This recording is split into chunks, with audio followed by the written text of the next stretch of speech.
Captain's Log Supplemental. We're investigating a subspace rift that's emitting an unusual digital signal. I've had communications decode the signal and send it to my pad, and what I found is astonishing. An alternate reality, where Starfleet, the Federation, everything I know is mere fantasy, played out for the entertainment of others. I'm watching to find out more from Earth's premier experts on what's taking place. This Will and Caleb appear to be reviewing this fictional program in chronological order. Caleb is much like myself, unfamiliar with the nature of this science fiction fantasy showcase. He's watching for the first time and is having lively conversations with Will about what's taking place. My recommendation to Starfleet Command is that we tune in and learn everything that we can about this Retrek review. Federation, or I send out a distress signal, and anybody who comes to this planet, I eat them. I eat them. Riker had to be like over the top and cliche in his like actions for the casino. Do you see it, Enterprise? Do you see it, Enterprise? Sorrow, cry for the children. First and last. First and last. First and last.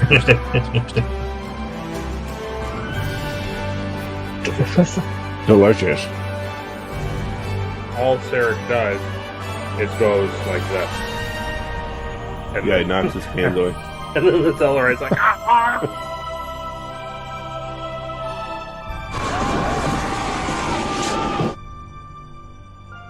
Kirk literally, he looks at him and he goes like this.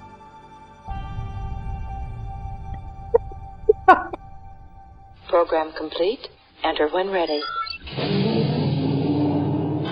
Welcome back to another Retrek review, where each week we talk about Star Trek. And this week we're talking about Season 3, Episode 9 of Star Trek The Next Generation. And that episode is entitled The Vengeance Factor. It originally aired November 20th, 1989. It was written by Sam Rolfe. Now, here's a fun thing about Sam Rolfe. He was the creator of the show The Man from U.N.C.L.E. and was also the co-creator of a show called Have Gun, Will Travel. That was a late 50s Western, so that's pretty cool. It was directed by Timothy Bond. This is a first-time director for the series. And the synopsis for The Vengeance Factor is the Enterprise tries to negotiate an end to raids launched by a group called the Gatherers, but a murder threatens to prevent peace. Yeah. We also had some guest appearances this week. We had Lisa Wilcox as Utah. She probably famously plays in a couple of the end of Nightmare on Elm Street's movies, the ones towards the end of the franchise. So that's probably what she's most recognizable for. Then we had Joey Aresco. He played Brol, a character actor that isn't in a lot of things, or if he is in it, he plays like a very background character. His latest appearance on television was The Flash in the episode Rogue Time as Frank Santini. Then we had Nancy Parsons as Maruk. She's apparently famous for being in a handful of the Porky movies. She sadly passed away in her late 50s in 2001 from congestive heart failure. I thought she was that age in this. Yeah. Nope. She's like 20 in this. Yeah, she's like 45 years old. Yep. Then we had Stephen Lee as Chorgan, another character actor who's in a handful of things, usually playing a character role. Tony B. and Nash Bridges, 7 episodes of that. But he also sadly passed away in his late 50s in 2014 of a heart attack. Then we had Mark Lawrence as Volnoth. He passed away in 2005 at the ripe age of 95. No. And his first credited role goes back to the film White Woman in 1933. but he has an uncredited film, the movie If I Had a Million in 1932 as a henchman. So, literal actor from like the black and white days. And his last role was in the 2003 Looney Tunes back in action film as the Acme VP, stating the obvious and being his last film role. So pretty cool. And he's in literally tons of stuff. So then we had Elkanah J. Burns as Temarek, a character actor who's really not in that much of anything, just maybe Murder She Wrote, and Majel Barrett as the voice of the computer. So that was our introduction into the episode. But before we go over to comments and subscribers and supporters of the channel, let's go over to Caleb and ask Caleb what he thought of the episode. I thought it was good. I thought this week was a good episode. Okay. Again, I didn't hate it. I probably will give it a 2 Akuda. 2 Akudas. Nice. Yeah, I think it does some interesting things. There's some interesting conversations. I agree.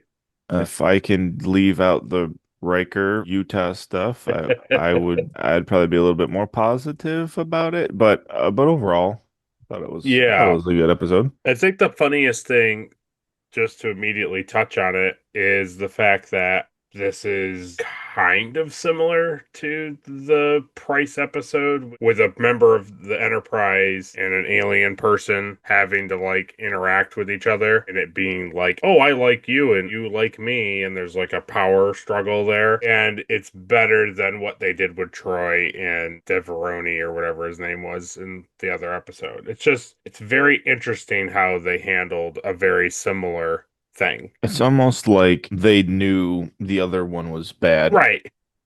So they're like telling you like, well, this is probably more like how it should be. And it's like, well, Right. yeah, but you wrote the other one. So exactly. Yeah. So we'll obviously dig into it, but yeah, I'm interested to see where other people put it. According to the internet, it lays kind of in like a Roddenberry one Akuda, so we'll see what everybody says. I can see that. But before we get into the review, we want to first, I think over here, wow, and thank Ed, Mark Starr, and Captain Olimar for their Patreon support. We appreciate those fellows for helping us stay afloat and do some extra cool things for them. And we want to thank especially Ed Mark Starr for always keeping a lookout for things that might explode, that are useful, or things that you could shoot at and cause a distraction. We appreciate that. And we appreciate Captain Olimar for always trying to bring two sides of the coin together and not really being that shocked when his first officer has to kill somebody. Yeah, like at all. Yeah. And we'll get into that in trivia. But as a privilege of being a Patreon supporter, they get their comment read on the podcast. And so Captain Olimar left us a comment on our review of The Enemy. And he says, I'd rather die than pollute my body with Klingon filth. 'Tis another good episode this week. Very Geordi heavy episode, and Worf, of course. Nice opening with a quote-unquote stormy planet. Just looks a bit windy to me, but whatever. Suspend your disbelief. It's funny. I enjoyed the effects, but I know what he means. It does look like they're back to being on a fake set, and then they're blowing fans on them. Like, yeah, but I liked it. Aside from that stuff, I rather like all three of the storylines that are happening this week. Geordi's stuck on the planet, Picard has 6 hours to deal with the Romulans, and Worf has to deal with his personal beliefs. Like most good storylines, they are all interconnected. Yeah, which is true. It's kind of been a rarity for like Next Gen, where usually it's like somebody's dying on the planet, and then like this other person is like, taste testing soup, and it's like, okay, and they don't have anything to do with each other. So yeah, the last one I kind of remember is when Data was on the planet and they were trying to stop the other alien from coming and blowing up the planet. Yeah, those like story paths. Yeah, Goshaven at the end. Yeah, come see the oldest grave on the mountain. Geordi gets himself out of the hole. Very nice touch for the episode. I had just remembered him encountering the Romulan man, but it's good character stuff. I also thought Geordi was picking bugs from the mud. LOL. Got me Nice. too. Yeah, it's the first rule of survival, Will, is find bugs. Yeah, true. Immediately give up and find bugs.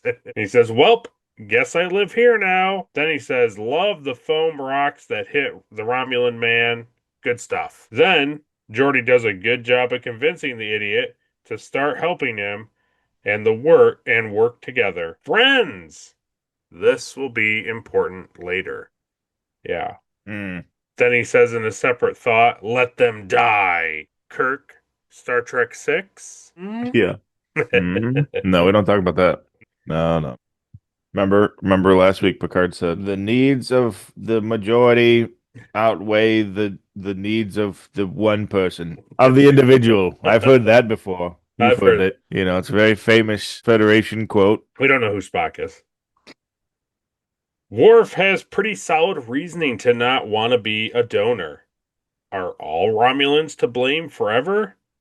A Yes. powerful question Riker asks Worf. Caleb is totally right that Beverly makes the crappy argument to make Riker look good. Yeah. I also believe Beverly would have just made her arguments bad because she doesn't think things through very well. I can see that. She doesn't think about big picture. She thinks about immediate medical issue, Yeah. I almost wonder too, like it's hard to know 100%. I know we can heavily estimate, but I almost wonder too if it's like, well, she's a woman, so like all of her dialogue, all the stuff that she's written is just going to be like she's so impulsive and emotional and she just Yeah. does things. She And it's just like, cares about everybody. She's like everybody's mom. yeah, right, exactly. Yeah. And we can't just have her sit in the chair next to Picard. So we have to actually have to do her something. So Yeah, exactly. somebody has to write lines for her. I don't know. Make her cry. Have her be like caring about the patient or something. God, it is really, when you really break it down like that, Oh, yeah, 100%. pretty lame. Yep. Worf never looked anything but bad butt to me in this episode, but I understand Dorn not wanting his character to look bad. His worries are ill-founded. Yeah, it's interesting. I kind of understand Michael Dorn's point of view that, like, you can't have him be so heartless when it comes to it, but at the same time, like, you can't have him be so heartless when it comes to it, but at the same time, like in the other part of trivia in that episode was like, yeah, but that's what makes him different. Like that's what makes him a Klingon. Like that's what makes him be different and interesting on the ship. So yeah, if everybody was just happy-go-lucky people and they all made good decisions and were good Starfleet boys and girls, then it's like, well, there's already Boring. like 8 of those characters on the ship. So Hmm. then he goes on to say, Worf kills again. I know that guy was already dying, but I still think it counts. He struck him. What's his kill count? Like 5? Picard has a good speech and all, but Worf sticks by his guns. Ah, well. Doesn't matter. He's dead anyways. This episode makes me think of all those doctor shows where a guy shows up and has an easily curable disease, but dun dun dun! Turns out the patient's a Jehovah's Witness and can't take donations.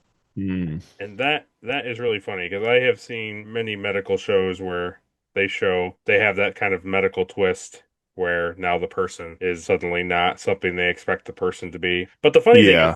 is I was thinking about that is making Worf have that connection to that type of medical mystery or medical twist is like just like the witnesses there, like they also have a strong belief system that the like Star Trek is trying to respect like Worf's strong belief system, and so they're writing those characters in those medical shows to have the same thing. So it's an interesting point of view. Yeah. No, it is. It's an interesting thing to point out. Yeah, because pretty sure there's an episode in House too that I remember like that.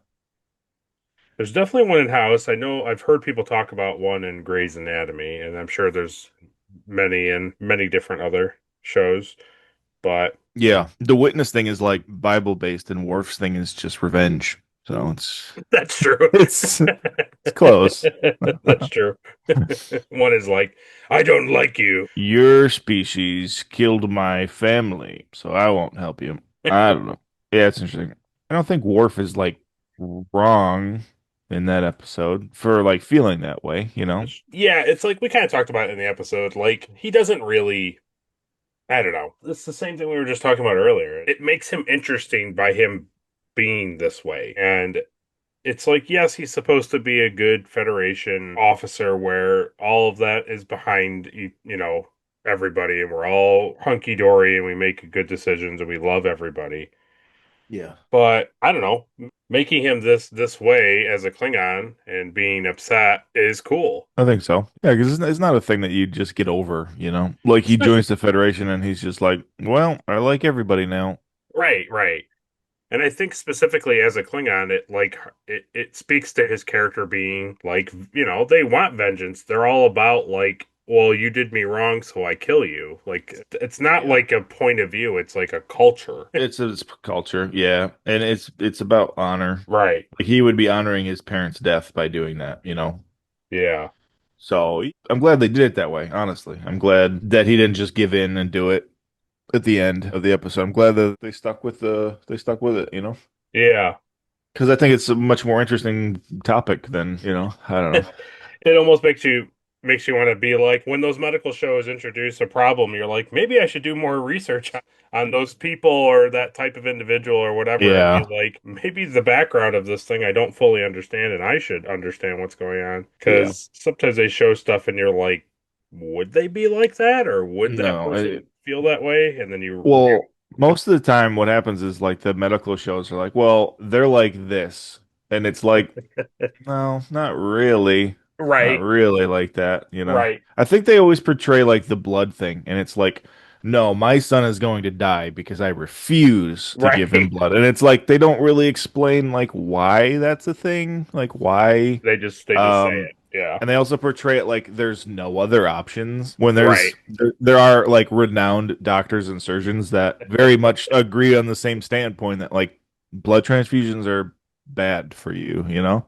Yeah, So it's it's funny. just interesting that like they pinpoint that stuff and Yeah, they do it with so many different things. It's yeah, it's it's not just whatever's that. you're right, and it's just for drama, and it's the same thing here with Worf. They just do it for drama. Hmm. Pretty good. Then he goes on to say, "I liked Caleb's gripe about the red alert being more like a cherry wary, Yeah, what's up with that? little calm for an alert." That's funny. Oop! Oh, we're at red alert. Ooh. Uh-oh. Uh-oh, everyone. You should It's probably like almost sit like down. it's almost like it's almost like there's different variable degrees of red alert. You know, so it's Yeah, like okay. they go into like yellow alert and then they go into red alert, and it's like you almost are waiting for Picard to be like, "Uh-oh, red alert 5," and that's the one that's like, "Bwap, bwap, bwap," you know, The ship is just rumbling the whole time. wah, wah, wah, wah. Yeah, it was bad. It's pretty lame, honestly. I don't know, but then again, that's because I'm, used to seeing other ships, like especially even like Strange New Worlds, like Mm, where all of the lights go out and just all of the red LEDs come on, right, right, and right. it's more like serious. Yep. And TOS was like very annoying. Like it would be you wouldn't even be able to concentrate on your job like during a stressful situation. So it's Yeah, like I get like you don't want to be like that. yeah, It doesn't really make sense for the bridge to be dark. You know what I mean? yeah. I think they try to play it like a submarine feel, where like that Hunt for Red October thing happens, where it's like Yeah, the all the lights go off emergency. and then it's Yeah. just red lights, and it's like, oh, it's serious, like dire Yeah, moment. And backup like, generators only. yeah, You're very correct on that. That's exactly what it is. I think in Strange New Worlds too, they also portray like the view screen as like an actual glass window. well, that's very true. I think the more I've watched that show, I've realized like no, that's an actual window, which I like, but that makes more sense to have it like dark in there, like in a battle True, situation. So true, like true. the bridge isn't all lit up, but I don't know. Oh, that's funny. it's all Uh, stupid. It's all fake. It's all fake garbage. I mean, yeah, it's none of this is real. yeah, grow up. Oh wow!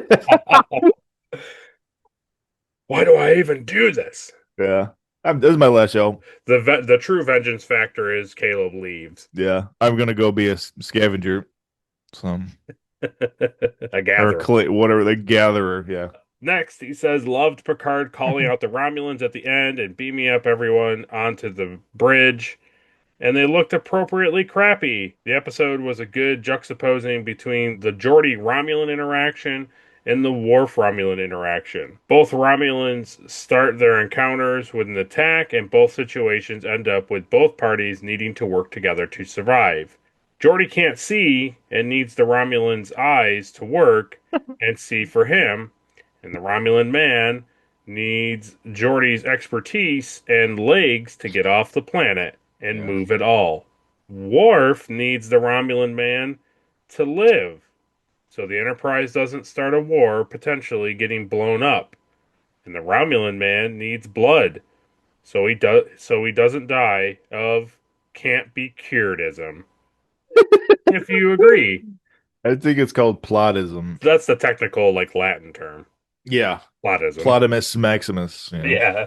Yeah, you know what? It's funny. I do totally agree. You get that nice juxtaposition as he talks about where Worf and I think his name is Patak is they're not on the same side and they never see the other side's point of view. And they basically both wish that they both die and bad things that happen to them both. And then you have Geordi and I think his name's Bakra. They feel the same way, but eventually they come together and they work together. And their success is what ends up making Tomalak not destroy or at least shoot at the Enterprises because of their bond and how he says that this human saved my life. So yeah, I like that. I like it. I hadn't thought about it that way, but that's cool, and I like that. Nice. Yeah, I do. Yeah, no, that's good. So the interesting thing is during our hailing frequencies open from this previous week, nobody gave us a review on the enemy, so we weren't able to have a popcorn award. So we might do a crazy thing today and award the popcorn award today on the spot because Captain Elimar goes on to say RBKMP. He says 2 Akutas for a score, and then Geordi for the Popcorn Award. Keep up the good work, as always, fellas, which we appreciate that, Captain Elimar. But listen, this is what we're going to do right on the spot. We're going to put it right on Caleb. Who gets the Popcorn Award for being the best actor in The Enemy? You have Captain Elimar's suggestion of LeVar Burton. Yeah. Yeah, that's good. I like that. Let's give it to LeVar. Let's do it. I like it. Reading 2 weeks. Rainbow. 2 weeks in a row. Yeah. He's pretty much, he stands out in that episode for sure. Well, Captain Almar, we appreciate that comment. We appreciate everyone's comments on the channel. We appreciate leaving them review and the insight, see how much fun we had from it. So we appreciate it, and we hope you guys keep doing it. And for anyone else who isn't a Patreon supporter and, doesn't think that's something that can work for them, usually you can just wait a day and we'll talk about your comment on the channel under our other series, Hailing Frequencies Open. Maybe wait a couple weeks because Caleb's going on vacation. Yeah, but generally. So we appreciate everybody doing all of that. But without any further ado, let's get straight into the review.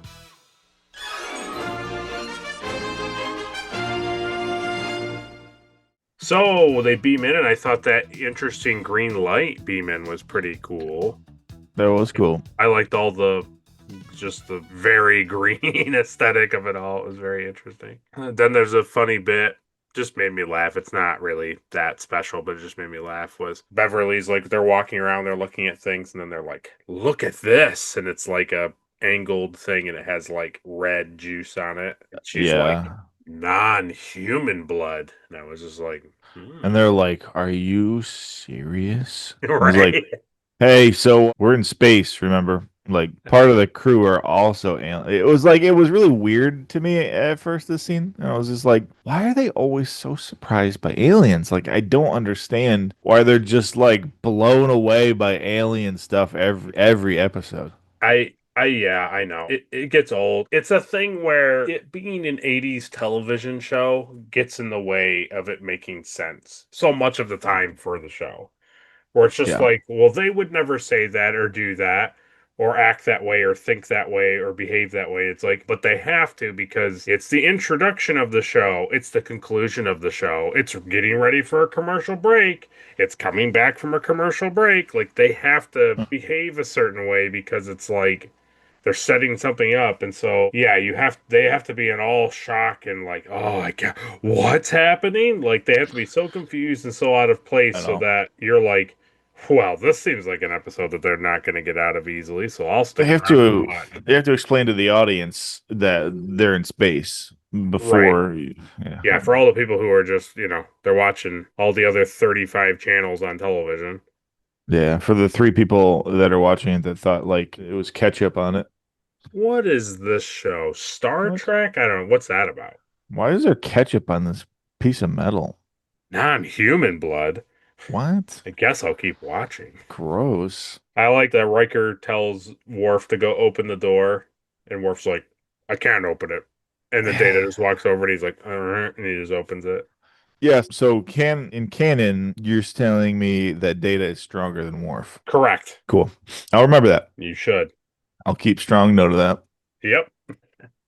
Let me write that down. Notate that here on the side of my monitor. Data greater than Worf. It's interesting. It is an interesting beat. Yep. It's also one of those things where like there's 2 human signatures on the other side of this door. Oh yeah. I don't even think they say human. I think they just say life signs or something. Yeah. 2 life signs on the other side of the door. Then they open the door like, oh, they're humans. And then she's like, well, this blood is alien. And they're like, oh my God, what could have possibly happened? Like, I wonder. Well, we learn after the musical intro that it might be the gatherers from the Akamarians. Ooh, yeah, the Akamarians. Yeah. And Picard is like, so here's another funny thing. Yeah. Right? So Picard is also blown away that it's aliens. Always. And then he's like, the Akamarians? Yeah. Why would they be unless? Oh no! And now it's like this big thing. Yes. But then also then we realize like later on that like everybody knows that the Akamarians have like Gatherer clan that like goes out and kills people and steals, and it's like a big deal. It's like a big issue in space. Huge issue. But when Beverly revealed that it was Akamarian blood, he was like, "What the hell would the Akamarians be doing?" He was like so confused by it, like immediately. And then he was like, "Oh yes, they've been a real bad problem for a long time, and we need to do something about it now." And it's just a huge thorn in our side. You just were talking about it like it was a mystery. Yep. And now it's like, oh no, nope, been bad for a long time. And that goes back to the exact same point of, hey, we came back from a commercial break. Yeah. And he has to behave a certain way. Yeah. Here's what we're doing. This is bad. This is what we're doing about it now. You might as well just look at the camera and be like, hello, welcome back from your break about Doritos and Budweiser. If you remember, the blood we found was from the Akamarians. We're on our way to their planet in our spaceship. This is a continuation of the 1966 television series with Bill Shatner and I'm like the new Kirk. Right. Every single commercial break, at least 3 to 4 minutes of him explaining it. I'm Jean-Luc Picard. I'm what's known as a Starfleet captain. Every time I come back, oh my God. That's good. Yeah, there's a funny beat there too where Picard's like, I will not hunt down the gatherers. I'm not doing that. And it's like, okay, got it. Then I guess we could try to I don't know, talk to them or something. Yes, we could try to talk to them. We could try doing that.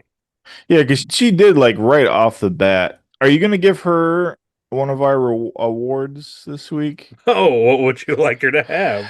I would like her to have the Quantum Leap award for the week. For the 180 turn, like somebody jumped in her. Yeah, because so this meeting with Picard, she's basically saying yeah, they are an issue. We don't want to be associated with them.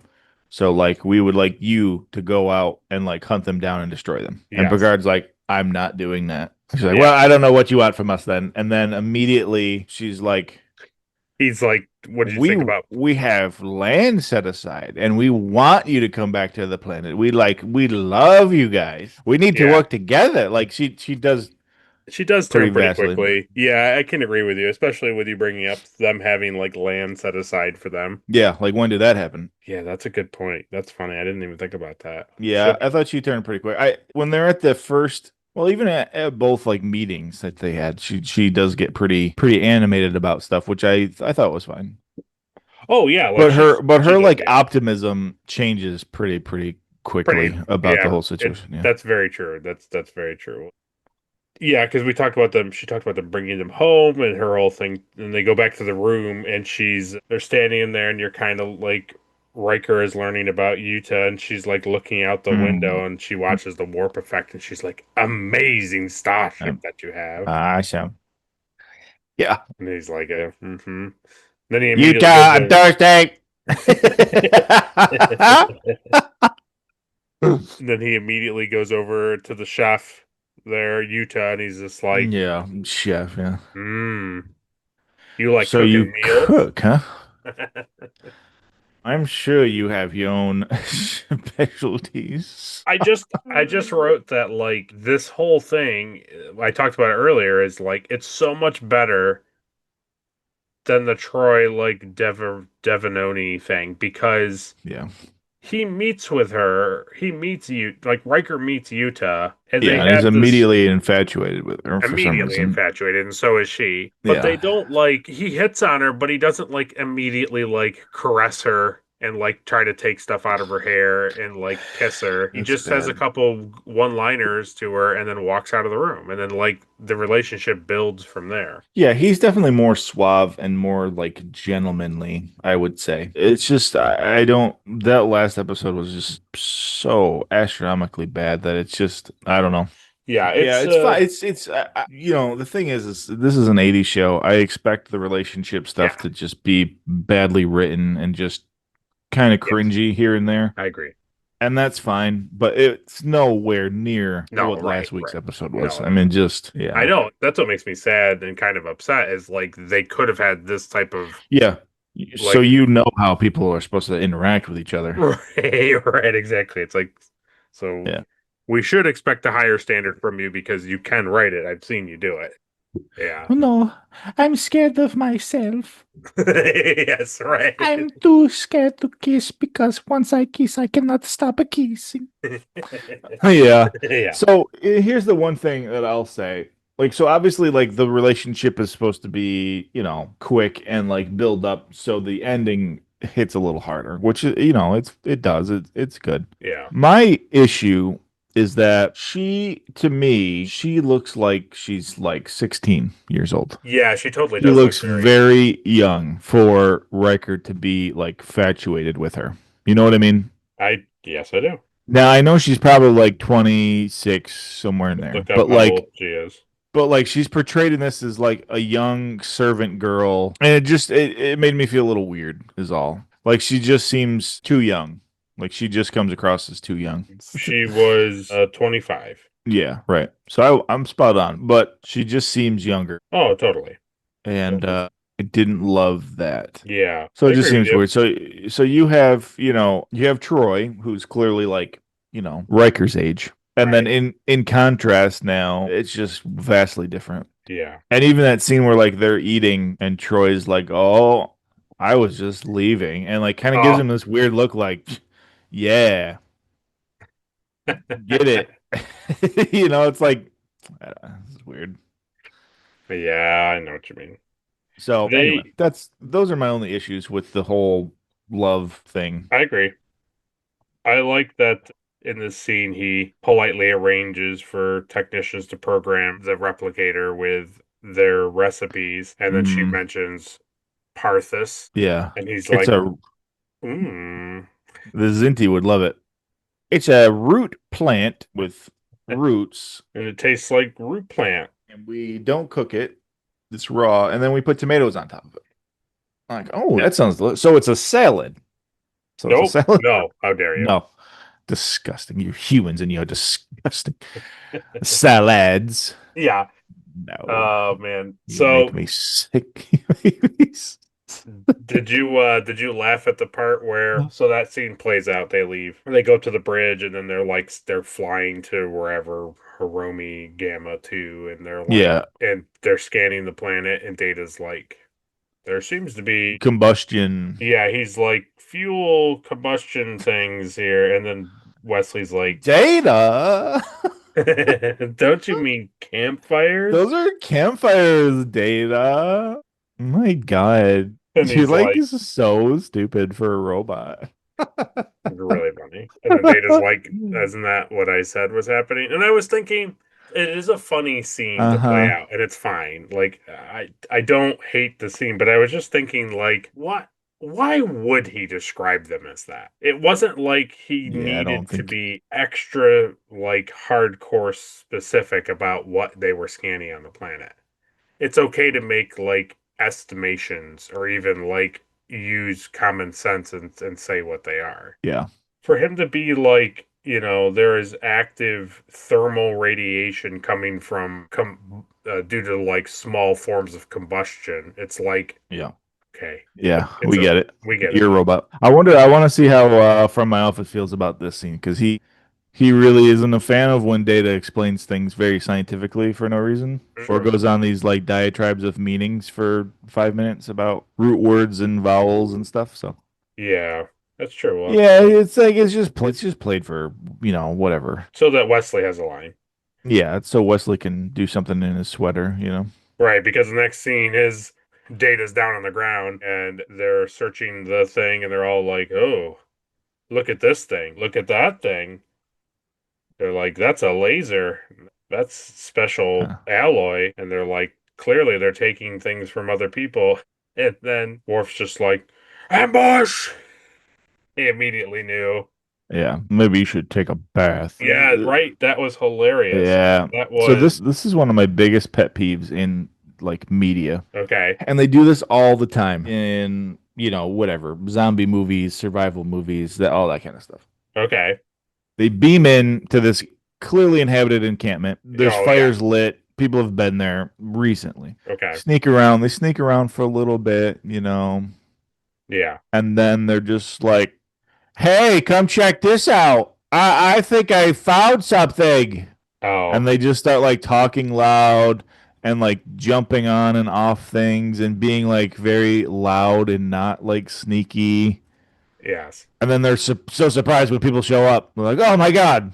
And it's like, yeah, you were like yelling in their camp. Yes. Like you're being very loud. And the other thing I thought, yeah, it's just I don't know. It drives me nuts. the other thing I thought you were going to say was the fact that they act like you're saying it's a very clearly very active, recently lived in place, and they're all like, must be abandoned. They lit these torches and left.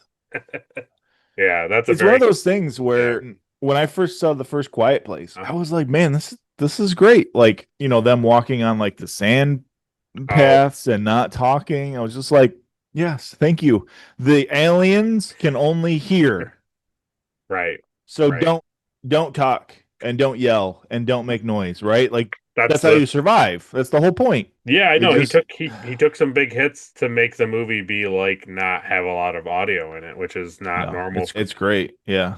It's great. If you can act and you have a good story, you don't need to. I mean, yeah, true. I like this part after Worf yells ambush, and then it cuts. They're all like scatter and they hide, and then it cuts back to Worf, and he's like, blah blah blah blah blah blah blah blah.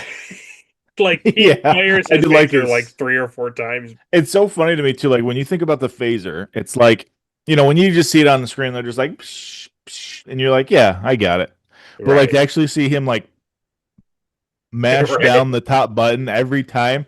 So it's like this is the thing that's funny to me about phasers is like the reason that guns have a trigger here is because when you pull it, you're pulling it into your grip. Right. Like the gun sits in your palm, you're pulling it into your grip, it stabilizes itself. When you're holding something and you push down on it, you're immediately losing your aim. You're pushing it. Yeah. That means you gotta aim high and then aim down, yeah. So to like actually see him like mash it. It's like, wow. The fact that I don't wonder why they don't hit anything. It's just funny too because They're just self-defense weapons. Yeah. Yeah. That's true. I wouldn't shoot a phaser like that. I would just hold the button. Wouldn't you just hold it and just use it as like a laser beam? Yeah, I mean, yes. I mean, the same way that they like open doors or they like re-weld metal with them. you would just be So the I'm one gonna guy shoot going people. like just holding it and just whipping it across. Yeah, you got 8 guys up there and you're gonna shoot at each guy. Like, no, you just go bwah, like across the line. True. It's the whole science behind like lightsabers too. It's like Yeah. they're supposed to be like a defense weapon, but like if Right. you actually were trying to like kill the other person, you don't fight like they do in the movies. No. They're very clearly just trying to hit the other blade, in the movies. Ooh, got that blade. Ooh, I got the blade. Yeah, it's great. It's really good. Yeah, so we end on a commercial break of them firing at each other. Then we come back, and I think Geordi or Data says that they can shoot the metal in front of them and make a smoke screen. I think it's Riker's plan. Okay, maybe. It's Riker's plan, and everybody else is like, "What are you talking about?" And he's like, "Just shoot it." And Yeah. I think Data goes on this like whole thing about like, well, actually, That's what it was. The smoke that it gives off is But the thing that they got me, because I totally forgot how this episode worked. for to beam nowhere. Yeah, it totally fooled me too. I was like, oh yeah, I'm like, oh, okay. And then all of a sudden they were like, ah, we've ambushed you. And then Worf said the line that you said, which was, your ambushes would be more successful if you bathed more often. Yeah. It's good. It's a good line. Not bad. It's a good line. It's also funny because now you're telling me that they are aware of Starfleet protocol where they know to beam up, they know beam up is they're getting transported. Well, it kind of goes back to your point that they've been such a thorn in the side to the Federation that they are familiar with them. Yeah, that's true. It's true. Yeah. Then Picard comes down with Maruk and they talk, and I always like that they write Picard to just be able to like command a room like pretty instantly, because like the Brule guy there is just like they're all laughing, like slapping each other and everything, and then Picard's like, settle down. Yeah, they're bros, Yeah, exactly. The part that I really like it was when when Brule wants everybody to like walk away. Like, well, I'll talk to these guys by myself, so that, basically we learn that he doesn't want to look weak in front of the other people. But I like the shot they show everybody walking away, and then Worf is just like, he turns around and you can just, the way they made him act and they wrote him. Yeah. I'm not going too far away. So, like, I'll be right over here. I always love background acting in scenes like this. Oh, where like as soon as everybody leaves, it like you can see him back there, and he's just like, yeah, yes, he was. Yes, he was totally doing that. I agree with you. Yes, he was. He immediately was pouring his heart out to Maruk and Picard immediately. I want to come home. I hate being in space. I just want. It's just him. They all walk away. It cuts to Worf looking back. You gotta get me out of here. Yeah, exactly. He's like, I don't want to do this anymore. These people are crazy. They're trying to kill me every single night. Oh, yeah. That would have been really funny. Oh, and man. then, Yuta finds Volnoth. Sure does. He's like, what's going on? And she's like, I don't know. How about I touch your face? And he's like, good God. Oh my God. I feel like I knew you when I was like 20, but that can't possibly be. Yeah, exactly. So I kind of like this like reveal that like, well, something's, Oh, okay, yeah. She's not doing good stuff, Mm-hmm. It's always the servant. It's always the servant. They have the access, Yeah, it is. It's really funny too. It is funny to think that the what do they call him? Cupbearer, like the poison tester. Like she ends up being like the murderer. Like she's the one who's trying to like make sure other people don't die is the one who's killing people. Killing people, yeah. So here's what I thought about this storyline is that this is what it's kind of interesting. Like we're getting to see this is what would happen if Worf keeps his grudge against the Romulans. Oh, very true. Yeah.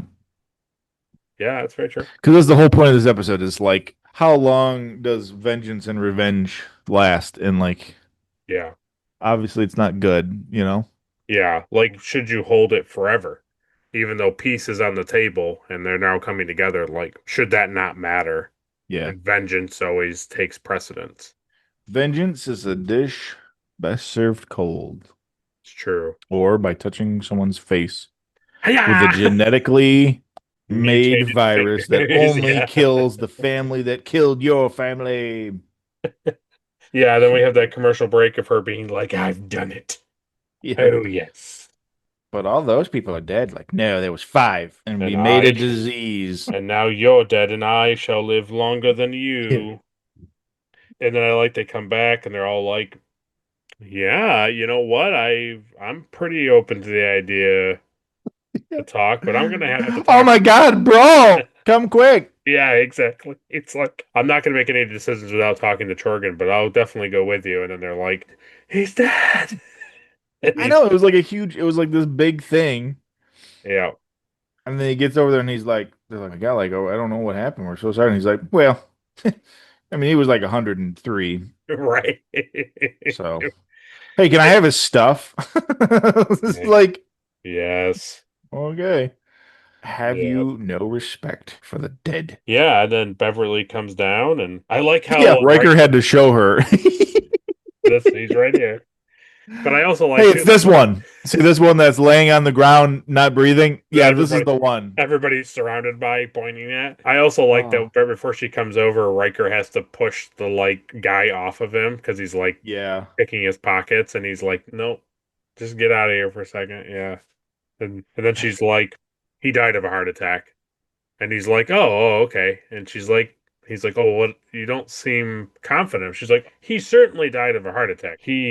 But he's got no cholesterol. But there's no onset like symptoms, like his cardiac muscle is strong and there's no sign of arterial occlusion. So it's like Yeah. he be eating salads for days, boys. He shouldn't have been Yeah. dead. There's no record on here that he ate too many eggs or anything, so I don't understand why he'd have a heart. I don't know. I thought that was a little on the nose. It was a little. Yeah, I agree Though, with like, something's weird about this guy's death. I was like, why do you think that? I don't know. His heart Something looks about this super really clean. old guy being dead makes me a little suspicious. Then they beam up to the ship. The Enterprise warps away. Broll is up on the bridge, and I just was like, they did a really good job. If it was Michael Westmore for it, he usually is the makeup art or the costume guy, but I don't know if he does all of the parts for the show. But I thought, like, with all the bright lights of the Enterprise bridge shining on Broll, that, like, he looked way grosser on the bridge than he did, like, on the planet. Yeah. I was like, Yeah. oh, this dude looks he does look unclean and, like, somebody who hasn't showered and, like, he's all, like, scarred and gross looking. It's like, cool, okay. Yeah, when you actually get to see him like in full lights, Like, got it. you're like, my God. Yeah, I did think that too. He also like walks onto the bridge like very funny to me. He's like, oh yeah, he's got this weird like strut, yes, yeah. like tough guy, tough guy strut. That's because he's wearing like hodgepodge pants, but he doesn't have underwear on, so he has to walk like real strange. He has to walk like John Wayne over to the council. You let a child fly a starship? I don't have much confidence in you if you're letting a child drive the ship. Oh, Which is a fair point. You know what's really funny is Daystrom Review on our Discord dropped a funny thing the other day on our page, and it's funny like where two people are talking to each other like on the internet. Yeah. And it says, Dr. Crusher, I can't thank Starfleet enough for hiring my 12-year-old son. And then Starfleet Command replies to her and says, hi, can you clarify for us what you mean by hiring your 12-year-old son? Cora. And then she says, hi, he's one of your drivers. I did see that the other day. I got on there and I saw that. It was very funny to me. It was funny. Then we go to 10 forward, and Maruk and Picard are talking about their history and blood wars and all that stuff, and how they seek vengeance and retribution, and it's passed on for generations. And Picard, of course, is immediately like, that's how we were in the past. But then they cut to Brule, and he just walks over and takes the pad out of Wesley's hands. Well, first he goes to the bar. Oh, that's right. He does, and he takes the guy's drink. I forgot. He takes the guy's like drink, and the bartender's just like, I'll just resynthesize you a new one. Like it doesn't He matter. does literally go like, it's okay, man. I'll just get you. He goes like, that's fine. I'll get you a new one to the other officer. Yeah. And he walks over and he's drinking his, pink lemonade. And What are you doing? Some math? That's cool. but the thing that, like, again, and I know you're gonna agree with me, and we'll talk about it briefly. Is like they immediately are like, well, what's the one thing we know that Wesley does? He's xenophobic, so let's write to that. Yeah.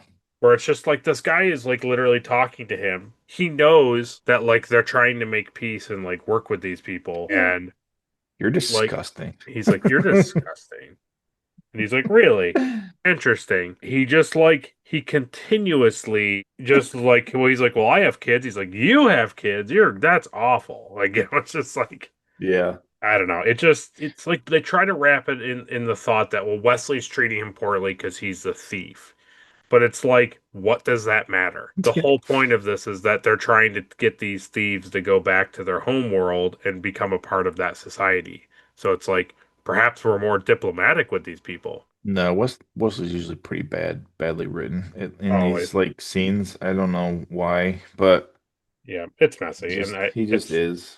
he's xenophobic and he's been xenophobic from pretty much the get go, so it's fine. Yeah, I like this interaction's pretty rough though. It's rough. No, it's rough from the start. And the funny thing is it's not Broll. Broll, the guy, No. he's not the reason why it's terrible. So, yeah. He's like clearly trying to like talk to Wesley and ask him, stuff. And like obviously like he's thinking about like his own kids and Right. he's just trying to like engage with Wesley. And Wesley's like, I'm trying to like read my book. Yeah. I didn't even be in the bar. Yep. It's Exactly. like, No, all totally. right. And All right, Wesley, we got it. You're really smart and you're reading your book. okay. Cool. So you want like a swirly now or like later? Because kind of coming off as a jerk. I gotta be honest with you. Well, I forgot that we'll make this the halfway point. We're a little past the halfway point, but I'll make this the halfway point. So go down to the comment section and write Touch of Death.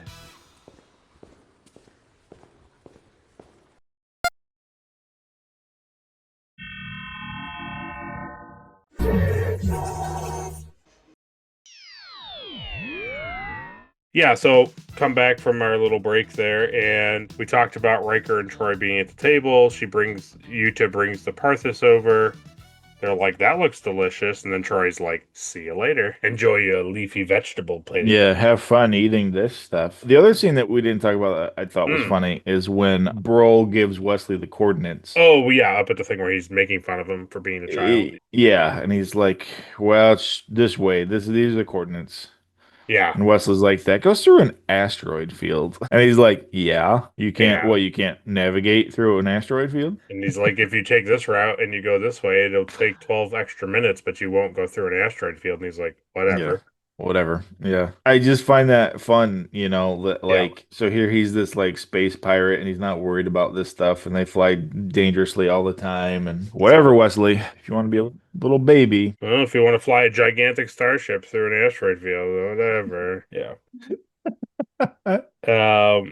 That was pretty funny. Yeah, then they're sitting there, Riker and Yuta are sitting there, and she talks about her life as a servant and what her life is all about. And then like Riker's like, well, I couldn't do that because I don't believe in certitude. And he would like to treat Yuta as an equal. And she's like, oh, I'm getting feeling. What is this word equal? That's funny. Is it like when a bunch of people kill your entire race and then you kill them back and then now you're equal? Is it the same or? Yeah, cool.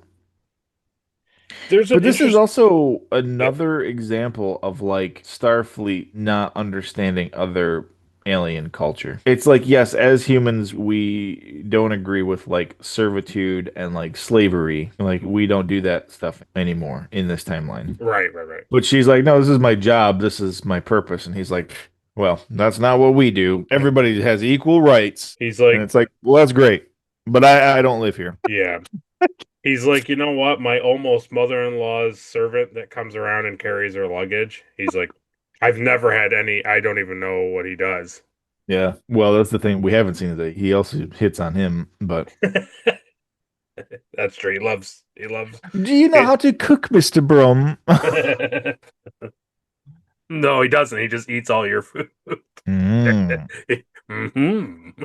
He gives it to Luxwana and then he eats the rest of it for himself. He just picks up like that whole bowl of salad. And that's it. I It's want. over. I just want the cut of him, and he is just eating the whole bowl, and then nods, and then that's it. And it's just like, okay, all right. Oh my God. There's a weird, interesting bit here, though, where I don't remember. Do you remember what the exchange was exactly? Because like Riker says that she's an excellent chef, and then he says something else, and she responds with him saying that she's always been like a poor conversationalist, and then Maruk calls her back, and I was like, there was something that Riker said in that scene, and I was like, what? I was just like, what does that even mean? I don't remember. I remember in this scene she's like very vague about like her mission and Yeah, what she's doing and what she can't do, and yeah. I'll yeah, have it's to go to weird. Paramount Plus, which you can get for Yeah, $7.99 a month maybe it'll with load ads. when you need it, and maybe No, it'll freeze. You never know. it won't do either one of those It'll things. freeze. No, it's very well designed app. Yeah, They have really good stuff on there. that's right. So his exchange with her, this is where I was confused. He says, she goes, "You're an excellent commander, but you would make a poor sovereign." He goes, "Why is that?" Not that I disagree. She goes, "You're not comfortable with servants." She says, he goes, "No, I prefer the company of equals." She goes, "So you treat me as an equal?" He goes, "And you're not comfortable with that?" And she pauses. She's like, "I'm not used to it. I've always been a servant. Not that I'm complaining. The sovereign treats me well. I have all that I could want." And he goes, "What about freedom?" And she I can never have pauses. freedom. She goes, I can never have that. He goes, "Because you're the property of the sovereign?" She's like, "No, I'm not her slave. I can leave whenever I wish." He goes, "But you have no place to go?" She goes, "Just the opposite." Pause. "My path is all too clear." He goes, "Yuta, you're an excellent chef, but you speak in riddles." And I was like, "No, she doesn't." She goes, "I've never been very good at conversation." And I was like, "What do you mean she's speaking in riddles? Like, she's answered all of your questions." Just not fully. It's not Yeah, like it's not riddles. It's just like, I don't know. It just made me laugh. I was just like, what do you mean? it's almost like she's hiding something. Yeah. And to me, I feel like he should have said, "You talk in circles," or like, Yeah, yeah, "You're yeah. not giving me, like, you seem like you don't want to talk about something here." But him saying she talks in riddles is like, that's not what she's doing. It's very clearly too, it's them like explaining that like she can't be free because she has this thing she has to do. She has to kill all these people. Yes. And like got Can't, it. But like we can't can't say just it. come out and say that Right. because Because then he would stop her. yeah, because he'd kiss her to death. That's true. Heavy No. kissing. Don't murder them. Stay with me. Yeah, so then we cut to the sick bay, and Crusher reveals to Riker that the Volnoth were. I always think about this funny thing before that happens, before the Volnoth thing and the microvirus. He's eating the Parthas, whatever it's called, and he's eating it, and then Beverly calls him, and he's like, "Oh, see you later," and he just leaves. And I was just thinking, she made I, that like specially for you, no, he's busy. and I was like, what are they gonna do? They like. I don't know. It just made me think about that whole thing. But anyways, He was just trying to, yeah, better. yeah. He's like, this is delicious. I have to go. Yeah. Oh, I'm very busy. I'm very full also. I already ate. I thought, you know what I thought would have been a cool touch Yeah. was at the end, instead of like him being in 10 forward, Oh, okay. if he was eating this salad. Oh, Like he's sad and he's sitting in there and he's like oh, actually enjoying the full meal now. that's brutal. though. Yeah. That's Yeah, it's pretty bad, right? It's sad, but it's better than just Picard being like, "Hey, so I'm thinking about extending shore leave. So next week we're all gonna have so much fun." Yeah, I'm gonna go look at rocks. Anyway, See you good later. work today, Riker. Good work today. Also, see you on the bridge. And we'll get to it, but my God, We it will. was really good. Yeah, so we learned that the microvirus was the thing that killed Volnoth, and that it was specifically designed for a certain strain of DNA. Beverly goes on to share that, it's designed for like 1 in a million or something like that. Yeah. And so they believe that would be pretty unnatural, and it leads them to believe that he has been murdered. Yeah, let's do some research and see how many other people have died from this virus. And then I know nobody wants to talk about it, but then we come back and it's like an exact like beat for beat take of Deanna coming in from The Price, where she's exasperated about the job, and she's like, "Any Oh. letters in the mail today, computer?" And it's like, "Yes, your mother talked to you." And then she's like, "I want real ice cream," and she's like super upset, right? And we cut to, and Riker's in his chair, and he's like, "Oh, Commander Riker out. right, And he slaps. Yeah. right." For He's some reason, I super, like it more when he does it, though. I don't know if that makes me sexist or what, but but it's just like, I can really feel it more because I've had days like that, you know? but you know what it is? It's your point that we talked about in the other episode, but you kind of brought it up, was that open with her in 10 forward having to socialize with all those dignitaries fighting Yeah. over the wormhole, and then cut to her going No. back to the quarters and being like, "Ugh."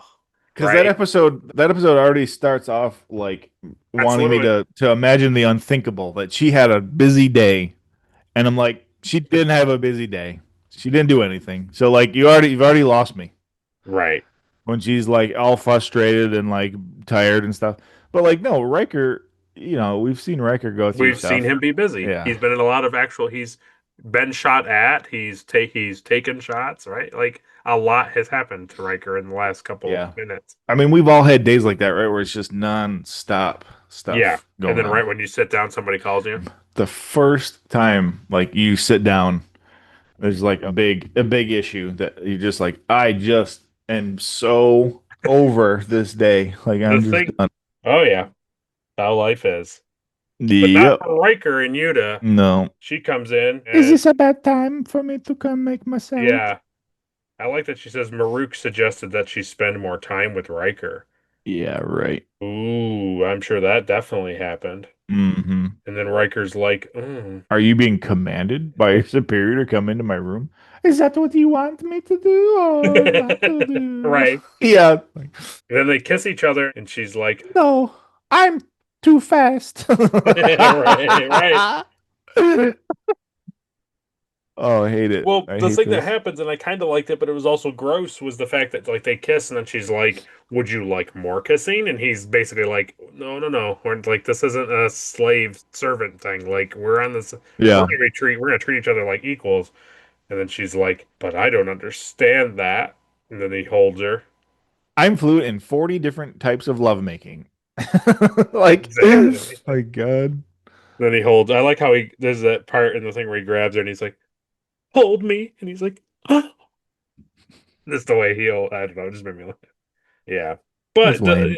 overall, the thing I liked, and it goes back to this episode, and I'm sorry, the thing that I liked about it was Riker is written to be more comforting than sleazy, and Yeah. it's just it's like again, I see that you can write characters like this, so why? It's just for sexist reasons that you made Troy the way she was. Hmm. Then they meet Chorgan, and they're talking to him, and he doesn't want to, and they chase him down, and then he shoots him, and Picard's just like, "All right, how about we say that we're gonna blow him up?" And then he shoots at him, gets rid of his forward shields. They talk. How dare you? Brawl's a traitor. Yeah, Picard does this funny like arm slap thing to Riker, I think, and I really liked it. Because Riker's like, "Oh, I don't think you should like go over to the ship alone and like talk to this guy." And he's like, "Oh, Riker," and he gives him this like arm slap thing. I enjoyed him being more loose with him. I enjoyed that. Yeah. So then they go over. Maruk and Brull and Picard go over to Chorgan's vessel. He invites them all to sit down, and they're all like talking, and they're all like laughing and being jerks. And Picard obviously has to take control of it again. And the part that we already kind of talked about made me laugh was when Chorgan's like, "Land," just like, "Oh, okay. How dare you offer us with a place of land on your planet?" Yeah. You want us to be farmers as well? It's like she didn't really say that, but You can okay. do whatever the frick you want with it. I'm just telling you, it's there. Yeah, I'd rather die than have land. I'd rather have died.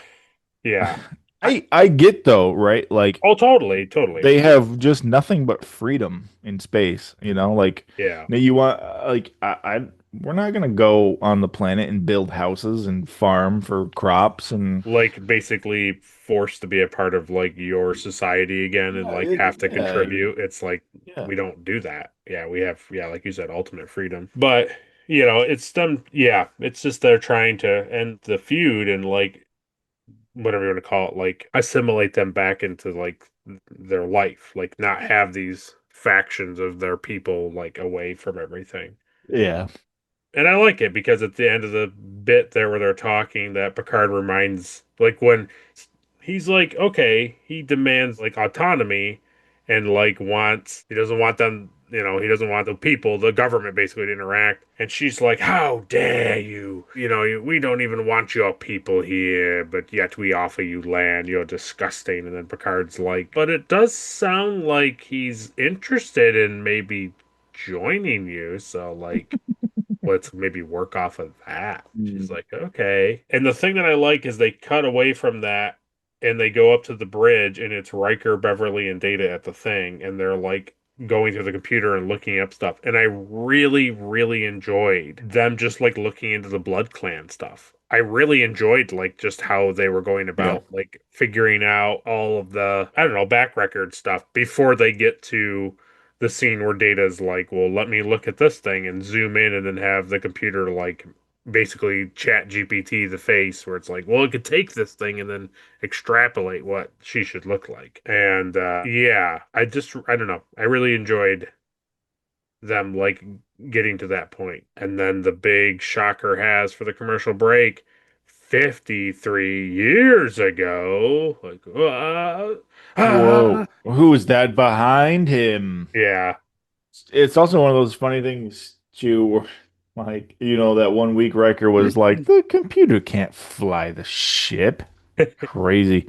And then this week it's like Data's like, well, the computer can basically put together what this full image should look like from just this corner of her eye. Like this, yeah, like And this. it's like, meh, meh, meh, meh, meh, meh. And it's like, yep, that's her. And he's like, my God. Just immediately like, Well, you would always trust the computer when it makes guesses on what a person's appearance looks like, but yeah, that's pretty operating the cool. starship, not at all.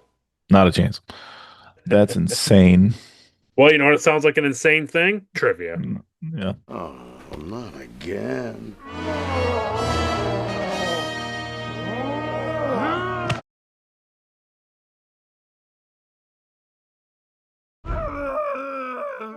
All right, now you're overacting.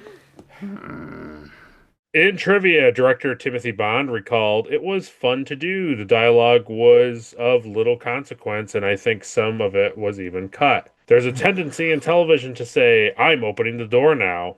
Well, just open the door. It's not a radio show. So we were able to make that quite visual, and the art department came up with this bizarre painted backdrop. They lit it with green light, and there was smoke. That show also featured the best set I've ever had. We only had it up for 2 days, and it was such a shame to tear it down. Talking about like the weird construction. In the beginning, yeah, The crew was very happy to get to sit by fireplace. They just loved it, loved it. So the Federation science outpost that was attacked by the gatherers in the opening part of the episode used a large scenic background painting originally from the classic 1956 movie Forbidden Planet. The painting is a planetscape seen through the window of the station, and according to Michael Okuda, we rented it. I saw it in a catalog, and I had been lobbying the production designer Richard James to use it on the show for some time. He was perfectly willing to go along, so long as we used it for an appropriate episode/setting. Yeah, that's cool. Yeah, it is pretty cool. And it's actually cool that it's from Forbidden Planet, which is a famous 50s movie. So, yeah. And then guess what else was reused? The Gatherer ship studio model was a reuse of the Mondor from Samaritan Snare. So, the Packlet ship that we commented on was the same as Chorgan's ship. It was the same ship. Interesting. That's cool. Just differently lit, basically. So we talked about it briefly, why Picard just kind of like sits there and watches him murder Utah. It's weird It's weird. And it's weird. So the director, Timothy Bond, explained why Picard seemingly has no reaction to Riker killing Yuta. He was sleeping. He says regarding Picard, I'm afraid there is a reason for his lack of reaction. Opticals. He couldn't move for that one period where she gets vaporized. In retrospect, Oh. maybe it was kind of a mistake of mine. I just had this idea that it would be really neat that when she's vaporized, Picard was there in the shot. That meant pulling several layers of elements into the shot, and in order for it to work properly, Picard had to stay still. Not a good reason. When I saw it, I actually regretted the decision, but by then the ship had sailed. Believe me, Patrick noticed too. He even asked, I'm just supposed to sit here and do nothing? Yep. The other problem is, what could he do? He knew Riker had to kill the girl, and we didn't want to get Picard shot by the phaser. In retrospect, what I should have done is what you usually do. Don't have him in the shot. If he's not, then the audience doesn't think, why doesn't Picard react? We had a lot of rationales at the time, but we were wrong. Overall, though, I'm real proud of the episode. Yeah. Well, it's not just Picard in that scene either. It's like nobody does anything. So it's like, yeah, you would think Picard, because he's in charge of the negotiations, would, say something or do something. But Totally. yeah, it's At least interesting. there's an explanation for it, which I appreciate. Because a lot of times stuff happens in the episode and you're just like, why? And then you go to look it up and it's like, nobody has any answers. And you're just like, Yeah. okay. So at least this guy had a reason for it. It does make sense, though, to keep the plate stabilized to do the effect, yeah, no, that makes sense. So an interesting bit from the book that I have, the companion to Star Trek Next Generation.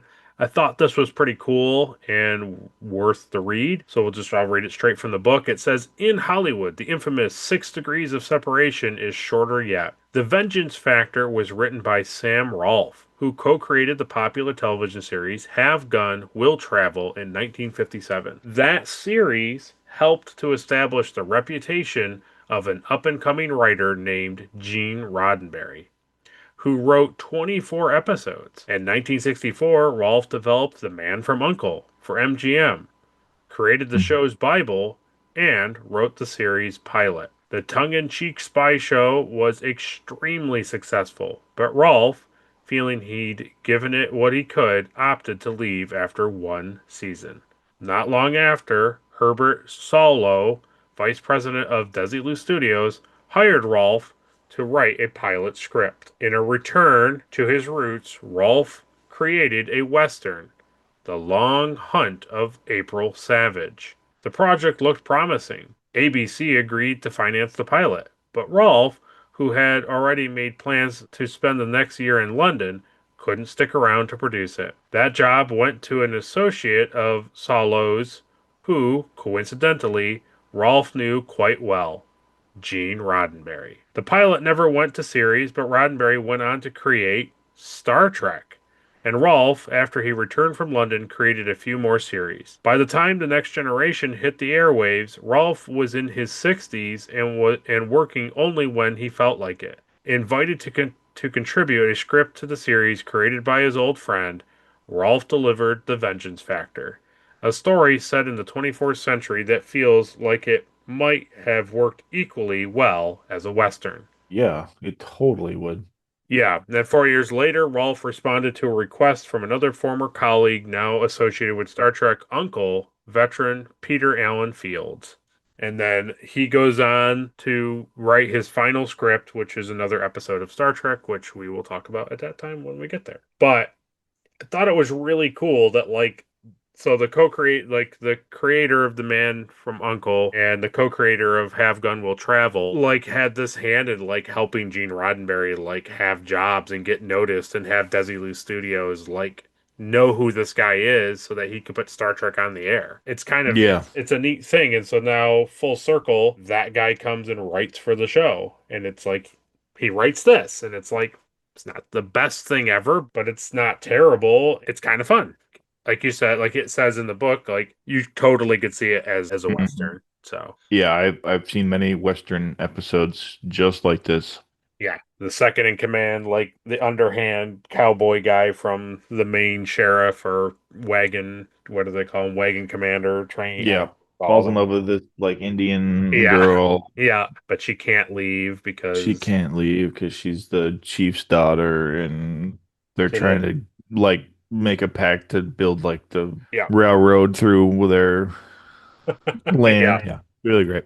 And they're trying to, don't you think you Hmm. should take back the warrior Indians who are going around and killing everybody and make like a nice tribe and Yeah, live your and own then he life? has to It's like, shoot her at the end then he has to come in, then he has to shoot her so many times in the gut. so many times, right in the face.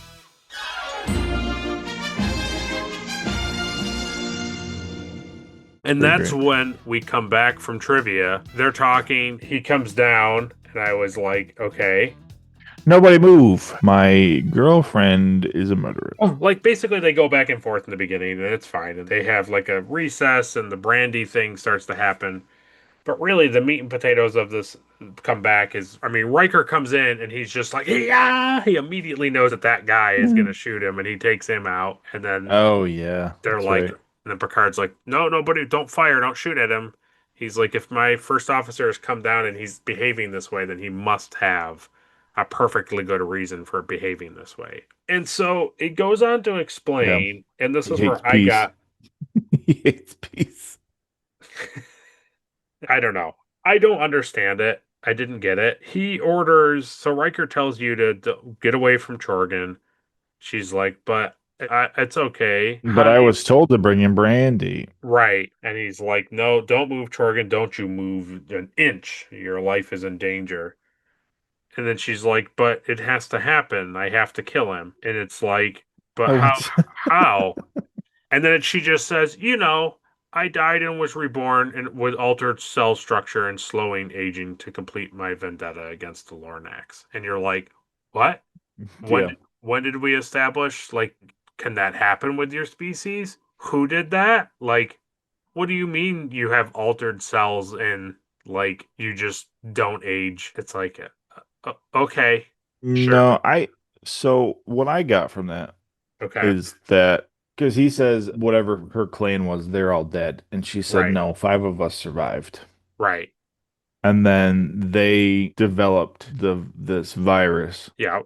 and gave it to me and prolonged my life so that I could carry out this mission. Was what So you I think understood. So you think the microvirus is like the thing that's making her weird? No, I think they specifically engineered like the microvirus to kill only that clan. 100%. No, yes, I And agree. then they also developed some life extension thing. I don't know. Okay, so maybe I didn't think about that. That whoever put the virus like on her skin or in her body to like just poison people by a mere touch, like also had the ability to alter her. I guess I didn't think about that. I think so. I think she's got a complete amalgamation of vengeance. Oh, okay. I think she was basically made in a lab. Like they made her like live as long as she needed to carry out that mission. Like she was a weapon. Yeah. No, that I'm all fine with. I'm fine with her being the weapon and her trying to kill him and all that stuff. It was just the fact of her being like, I have altered cells, I don't age, and then when he shoots the phaser at her, she just takes it a couple times, and it's like it's supposed to show that like she's like impervious to stun essentially, Oh. even like high stun. Like it's showing that she's way more altered than just simply she has like a virus on her hand. Like she is a completely changed like individual. Yeah, probably. Yeah, because I do like that scene how it shows Riker turning up the dial, Yeah, yes. which was pretty good. You don't want him to get it all the way to the top. That's not good. Well, it makes sense that the first time he shoots her, it's just a stunner, and then she doesn't go down, and he's like, okay. And then she's just going to go over to Chorgan and touch him again. And he's like, please don't do that. And she's like, but I have to kill him. And so he increases the stun and shoots her again. And then she's like, ah, no. And he's like, listen, then you watch him like literally increase the full light on the thing. And he's like, clearly this is not maximum. This is not like stun anymore. This is like maximum setting. And then he says, Utah, don't do this. Don't make me do this. She has to do it, Will. She has to. But you know what couldn't have happened? Picard couldn't have gotten up. You can't like call the Enterprise and say one to beam up. Yeah, one to Like, beam hey, in the brig. Like, hey, Picard, which one of them is Yuta? It's the one across the table. Okay, beam her to the brig. No, can't do it. No, he has to kill her. The whole point. He has to. The whole point is that he has to. He must. Also, my other favorite thing is too, like this microvirus was coded towards that specific blood clan, right? The Lornak, I think. It's like so he Yeah. could have just like ran at her and just like punched her. Yeah, he can touch her. Right. Like literally anybody else can touch it. Just funny. You have Worf and him come down, and Worf just runs over and just, or have Data come down. Yeah. Even if you're concerned about viruses killing the person, just have Data go down and like cross, like leap as a robot and grab her. It's just funny. It's also funny to me too that when he tells like Chorgan, he's like, "Hey, don't move a muscle. Like your life's in danger." Like, how about you just say like, "Hey, don't let her touch you. Right. Do right. not let her touch you at all." Right. He's like, "Hey, don't move." So like now she's gonna come towards him, and he's like, "Well, I was told not to move." Yeah. It's a thing where it's a powerful scene that Riker has to kill the girl that he's like falling for, and she just won't stop, and he has to like shoot her several times, and it's brutal and it's aggravating, and it's just like it puts Riker, it makes Riker have like an agonizing moment, and I get it, and that's a good writing thing, and it's a good sequence. It's just like it just doesn't make any sense why he specifically has to only do that. It's like, Yeah. I think if he was Picard and he was down on the planet dealing with it and he had no means to talk to the Enterprise and he put it together that she had death touch and was going over to Chorgan and he was like, hey, don't do that. And she's like, no, I'm going to do it anyways. And then he's phasering her just to get her to stop and she won't stop. Then, yeah, maybe. But, like, there's so many other things that they could have done when she's not, she's just filling cups up and they know that Yuta's the bad person. Yeah.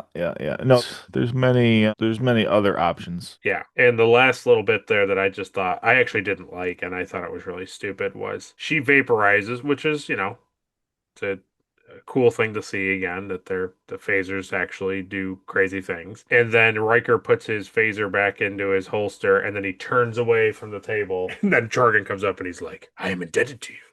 Just the way that they filmed it were like It was weird, yeah. Like looking off and I just weird shot, weird angle, didn't care for it. Yeah, I didn't really like that either. I thought Riker was gonna have a one-liner, at the end. Like, sorry, Captain, whatever. I don't know, like anything. Even like when Jorgen comes up and he's like, I'm in your debt. I thought Riker would be like, then sign the PD, moron, and go home. And then he like leaves, Yeah. And get out of my face. So we come back to 10 forward. Riker's at the bar. He's drinking his juice. And Picard comes in and there's a funny couple things here that happen. And I was like, man, what an interesting. I think that they're totally trying to write that like this type of terribleness just happens. Like this is just life in Starfleet because Picard is coming in there to check on Riker. And they write specifically that when he comes in, an officer comes up and gives him a pad, and he's like, oh, yes, very good, thank you. And he does some stuff on the pad, and then he walks over to Riker, and he starts to talk to him, and then, like, a wait staff person comes over, and like, hey, would you like something? And he's like, oh, no, thank you. They specifically write that two separate people like interrupt Picard trying to approach Riker. And I was like, that's like a really interesting to write. You don't just have Picard and Riker have this like moment of Picard clearly wants to like show emotions and feelings for his friend and his second in command, but they all have to be manly and have a stiff upper lip. So he's just going to be like, well, if Riker's not going to talk about it, then, hey, just want to let you know, buddy, we're going to extend shore leave to the thing. So if you want shore leave secretly, I'm cool with you having extended shore leave, but I'm not going to say that directly. Yeah. Yeah, I don't know. I was confused by why they had people interrupt him. And I think it was just show that, like, life moves on and this is not shocking. So what, you had to, like, vaporize somebody? Like, oh, well. That's how it makes it feel. The whole thing, the whole ending. Yeah, it's like big deal, And it's just like Riker looks miserable, and then Picard just stares at him, and he's like, and then he just walks away, and you're just like, okay, yeah. So yeah, there's no like commendation or anything. Nothing. It's very literally nothing. Like, hey, then it's your leave if you want it. Anyway, And I Should. think this is the fault, as much as I appreciate the backstory and that Sam Rolfe obviously got Gene Roddenberry noticed enough so that Desi Liu and NBC would, prop him up to write to create Star Trek, and here we are talking about his, creation. But this ending is totally one of those nonsense, like 50s Western things where the two men talk to each other, quote unquote, talk to each other, but you Mhm. got to be a man and not show emotions. And like, you just drink your drink, you drink your whiskey, and that's how you get through. That's how you get through sad times. And then the next episode, everybody's fine, right? Can't believe I shot that woman today. Sad. Drink. End of the episode. It's like, okay. But remember all the other Star Trek episodes that you've had prior to this where, like, Picard gives a really good speech, or you write these endings that are, like, incredibly powerful, like Data coming into the lounge and finding Riker and being like, no, we're better friends now because, like, you chose to hurt me rather than let me be destroyed. And it's like, I'll never forget that. It's like, Yeah. we know that you can end an episode well, so just bums me out. It's a bad ending. Well, anyways, that's our discussion of the episode. We appreciate you guys listening. We'd like to know what your thoughts are, but before we ask all that, let's first do the thing that everyone's been waiting for. Caleb. Caleb. Caleb. Caleb. So, Caleb, who gets the Erica Ortegas Award for being the most unlikable? Jorgen. Don't like him. Don't like him? Wish he did get touched by you, too. Yeah, the Gatherer people are pretty rough, and Chorgan's not any different. Very good. Next is the Elizabeth Cutler Award for being the most forgettable. I'm gonna say it's Jordy this week. That's a good call. Yeah. You really don't get a ton with him. He goes down to the planet with everybody, but that's about it. Yeah, I think he literally goes down in that opening sequence when they're like looking at stuff, and that's pretty much it. There's no big engineering thing to solve this time, so Nope, very true. Next is the Mugatu Award for the best alien of the episode. Worf. Excellent. I mean, the other ones obviously they have that cool blue tattoo, so That's right. I was like, man, crazy Alien. aliens. Yep. Non-human. Remember, non-human blood. Love it. Worf's great. Best alien. Next is the Trip Tucker Award for the MVP of the episode. I'm gonna say it's actually a brawl. Whoa. Yeah. That he had enough foresight and enough gumption in him to be like, no, let me have my guys walk away and we'll actually talk about peace. Yeah, and he set up the meeting and went and talked. Yeah, I mean, I agree. Took them there, to their super True. secret hideout. Yep. Behind an asteroid field. Yep. Yeah, no, that's cool because like Picard did a lot in the episode and he kept things moving forward. But you're kind of right that Broll, if he hadn't worked with them or gone along with things, like they wouldn't have gotten where they were. So yeah, nice choice. Yeah. Well, next is the Spock Award for the best line of the episode. That's the Worf line about bathing. Your ambushes would be more successful if you bathed more often. That's pretty good. Yeah. It is kind of funny to have Worf yell at somebody for not bathing a lot. So, because remember, Klingons don't bathe. Yeah, He does. He's in the Federation. that's true. Next is the Shran Award for the best action sequence. Probably when he vaporizes her. It's fine. Okay, cool. Okay, I like it. I like when they're hiding on the scaffolding in the beginning, though. But you're gonna pick the vaporization? Yeah. Oh yeah. You have to. Yeah. Goodbye, my love. Yep. Goodbye, Anxiety. Imzadi 2. Yeah. Yeah, you know what? As much as I didn't care for the rationale for why the scene plays out the way it does, I do always like when the show kind of dials up things by 10 or 11 because it's cool when they like show people, they show more things that have like bigger consequence to things instead of it just being like, yep, we talked to that guy for like 30 minutes straight and he finally came around. And you're like, okay. I like sometimes that the show decides to be like, no, we're going to shoot phasers and then, like, they shoot the whatchamacallit guy's name in the chair and he explodes and the thing comes out of his gut. Like, it's crazy, but it's like, it's cool that the show does that kind of stuff. I like that they sprinkle it in like that. Yeah, I do. I appreciate that too. Yeah. Next is the NX Award for some sweet ship stuff. Let's do the phaser. I like seeing the actual Like him increase it to max. Yeah. Yeah. Yeah, cool. Yeah, it shows like the actual status bar. You think the Federation would have it built in where like anytime you raise it all the way, it's like warning. True. This weapon has been set to the highest setting, which will vaporize anybody at any warning. Would you like to negate the Prime Directive? Right. Yes.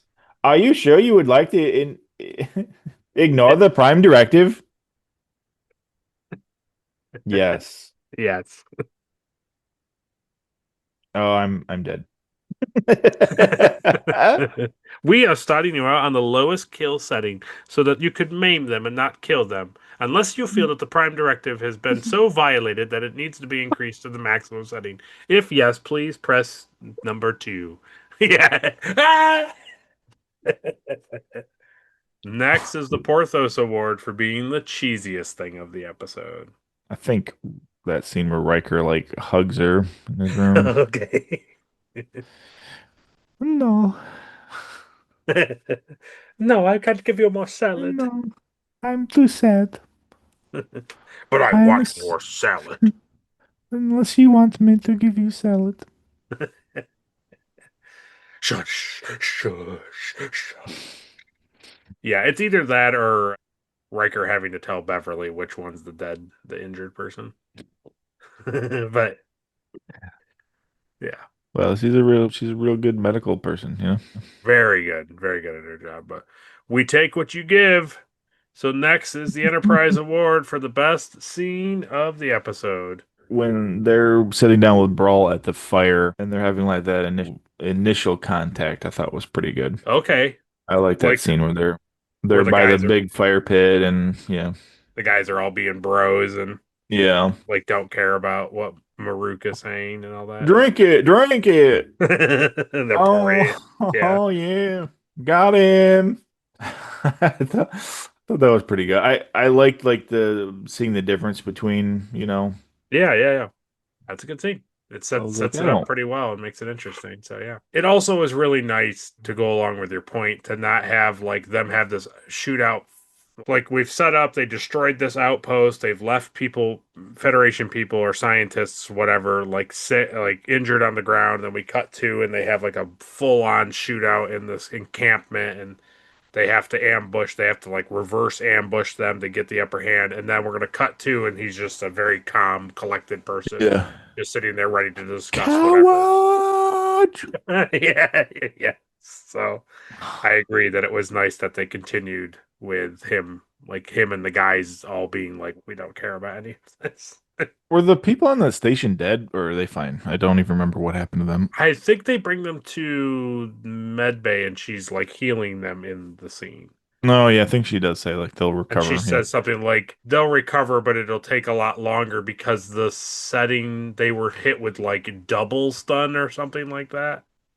Remember, it was something like that. Like it was something stupid. Yeah, they were shot. I think the reality is what she says is they were shot multiple times on like a high stun setting. So it'll take them. They're fine, but it'll take them quite a longer time to recover than normal. Yeah, they'll be fine. Definitely. Well, that was the award ceremony for the episode. We thank Caleb for taking the time to do that. He really enjoys doing it. Love it. But now it's your turn to go down to the comment section and have your own personal award ceremony. You get to go down to the comment section like we did earlier in the episode and tell us who gets the Popcorn Award for being the best actor of the episode. We would like to hear your response. There's a chance to have a whole host of people be talked about. You never know. Could be one of the guest stars, could be one of the main cast. Whoever you think it is. And then while you're down there, tip-tapping away about who gets the Popcorn Award, take an extra couple minutes and tell us what you thought of the episode. Did you like it? Did you love it? Did you want more of it? Or did you find that the vengeance factor was just a little lackluster? Too much vengeance. The vengeance factor factored in too much vengeance. Let us know down below. Next time on Star Trek: The Next Generation. Next week's episode is episode 10 of season 3 of Star Trek: The Next Generation, and that episode is entitled The Defector. So we'll get to see what that's all about. I saw medieval people. That's all I know. Maybe. All we can say is that who is defecting and what are they defecting from? It's Worf from the Federation. Or from the Federation. Got it. Yep. Look forward to it. So we got that to look forward to. That'll be fun. I'll make note of it here, and then we'll make note of it again in the next time we talk about it. The Vengeance Factor was our last 80s episode, and with the Defector, we officially get into the 90s. Wow. Yeah. But as always, if you liked our review of this episode, like the video. If you disliked our review of this episode, dislike the video. Share it with all your friends and family and Trek enthusiasts, and subscribe so you don't miss a review. And ring the bell so that as soon as a review drops on the channel, you can watch it as soon as it comes out. And then when this review is over and you're tired of watching us talk about Star Trek and you're like, what, do these guys ever talk about anything else? Is there anything else I can watch them be a part of? You can. The answer is no. No, you can always go over to Caleb's channel and watch more content over there that's not always Star Trek related. Yes, the TOS 6 movies are on his channel of us talking about it, but like I said, if that's a no-no and you'd like to hear about other things, he's a fun prop channel where he makes cool things from pop culture and video games and things of that nature. So go over there and find something that you may like. And we have a monthly discussion and review of Dragon Ball and Dragon Ball Z. We break that thing apart like we do here. So if you enjoy Japanese anime content and you'd like to hear us talk about other things, go over there. Always something to watch. Yeah. Go back and watch our videos on Pacific Rim. Exactly. Kaiju Month.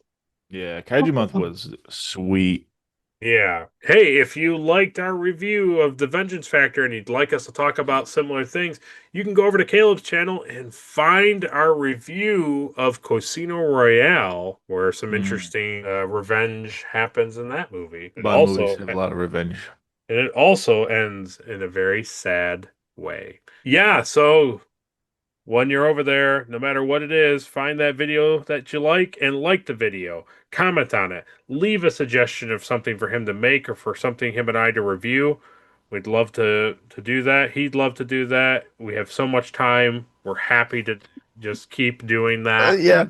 And, subscribe, but ultimately, you decide. We appreciate Ed, Mark Starr, and Captain Alimar for their Patreon support once again. Can't thank those guys enough. It's incredible that they want to do this, and we're eternally grateful to them. So we appreciate that. Yep, we're the aliens and they're the claw. We are eternally grateful. That's right. We are eternally grateful. And for all you other non-Patreon supporters, we appreciate you going and making our videos look so fine and excellent and shoot it out to the YouTube algorithm so that many of people out there on the internet can ignore it and we move on with our lives. And so, Caleb, this has been the Retrek Review, and you can end the video. Okay, computer, replicate me the salad of my dead girlfriend and a whiskey. Neat. It's all in the same, though. It's a salad with whiskey poured all. So this is what I deserve. Why is it hot? Why is it hot?